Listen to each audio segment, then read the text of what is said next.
പിതാവിൻ്റെയും പുത്രൻ്റെയും പരിശുദ്ധാത്മാവിൻ്റെയും നാമത്തിൽ ആമേൻ.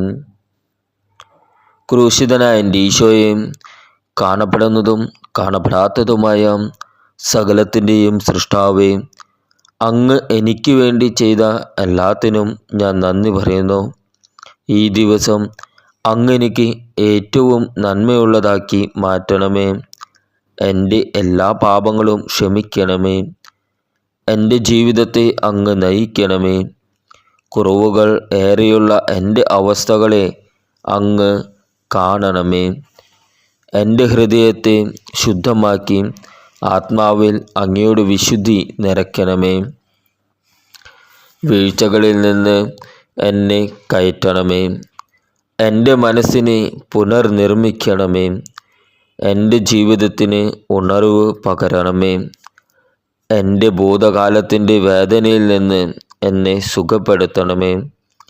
എൻ്റെ ആവശ്യങ്ങളുടെ മധ്യേ അങ്ങയുടെ കരം നീട്ടണമേ.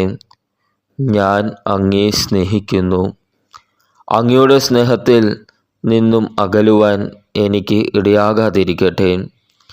അങ്ങയുടെ വിലയേറിയതും വിശുദ്ധവുമായ രക്തത്താൽ എന്നെയും എനിക്കുള്ള സമസ്തവും ശുദ്ധി ചെയ്യണമേ. ഞാൻ പ്രാർത്ഥിക്കും മുമ്പേ എല്ലാം അറിയുന്ന അങ്ങ് എന്നെ പൂർണ്ണമായും നോക്കണമേ. എൻ്റെ മേൽ പൂർണ്ണമായ അധികാരം ഞാൻ അങ്ങേക്ക് നൽകുന്നു. അങ്ങ് ആഗ്രഹിക്കാത്ത ഒന്നും എന്നിലേക്ക് കടന്നു വരാതെ എന്നെ നിത്യം കാത്തുകൊള്ളണമേ. മോശമായതൊന്നും ഇന്ന് എന്നെ തേടി വരാതിരിക്കട്ടെ. ഇന്നത്തെ എൻ്റെ എല്ലാ പ്രവർത്തനങ്ങളും വിജയിപ്പിക്കണമേ. ആമേൻ. സ്വർഗസ്ഥനായ ഞങ്ങളുടെ പിതാവേ, അങ്ങയുടെ നാമം ഉചിതമാകണമേ. അങ്ങയുടെ രാജ്യം വരണമേ. അങ്ങയുടെ തിരുമനസ് സ്വർഗത്തിലെ പോലെ ഭൂമിയിലുമാകണമേ. അന്നു വേണ്ട ആഹാരം ഇന്ന് ഞങ്ങൾക്ക് തരണമേ. ഞങ്ങളുടെ കടക്കാരോട് ഞങ്ങൾ ക്ഷമിച്ചിരിക്കുന്നത് പോലെ ഞങ്ങളുടെ കടങ്ങളും പാപങ്ങളും ഞങ്ങളോട് ക്ഷമിക്കണമേ. ഞങ്ങളെ പ്രലോഭനത്തിൽ ഉൾപ്പെടുത്തരുതേ, തിന്മയിൽ നിന്ന് ഞങ്ങളെ രക്ഷിക്കണമേ. ആമേൻ. നന്മ നിറഞ്ഞ മറിയമേ, സ്വസ്തി, കർത്താവ് അങ്ങയുടെ കൂടെ സ്ത്രീകളിൽ അങ്ങ് അനുഗ്രഹിക്കപ്പെട്ടവളാകുന്നു. അങ്ങയുടെ ഉദരത്തിൻ്റെ ഫലമായ ഈശോ അനുഗ്രഹിക്കപ്പെട്ടവനാകുന്നു. പരിശുദ്ധ മറിയമേ, തമ്പുരാൻ്റെ അമ്മേ, പാപികളായ ഞങ്ങൾക്ക് വേണ്ടി എപ്പോഴും ഞങ്ങളുടെ മരണസമയത്തും തമ്പുരാനോട് അപേക്ഷിക്കണമേ. ആമേൻ. പിതാവിനും പുത്രനും പരിശുദ്ധാത്മാവിന് സ്തുതി, ആദ്യയിലെ പോലെ ഇപ്പോഴും എപ്പോഴും എന്നേക്കും. ആമേൻ.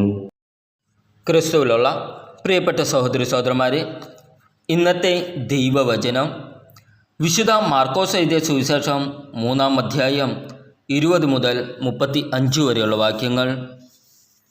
അനന്തരം അവൻ ഒരു ഭവനത്തിൽ പ്രവേശിച്ചു. ജനങ്ങൾ വീണ്ടും വന്നുകൂടിക്കൊണ്ടിരുന്നു. തന്മൂലം ഭക്ഷണം കഴിക്കാൻ പോലും അവർക്ക് കഴിഞ്ഞില്ല. അവൻ്റെ സ്വന്തക്കാർ ഇതു കേട്ട് അവനെ പിടിച്ചു കൊണ്ടുപോകാൻ പുറപ്പെട്ടു.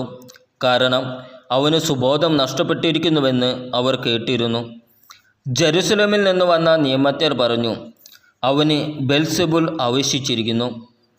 പിശാചുക്കളുടെ തലവനെ കൊണ്ടാണ് അവൻ പിശാചുക്കളെ പുറത്താക്കുന്നത്.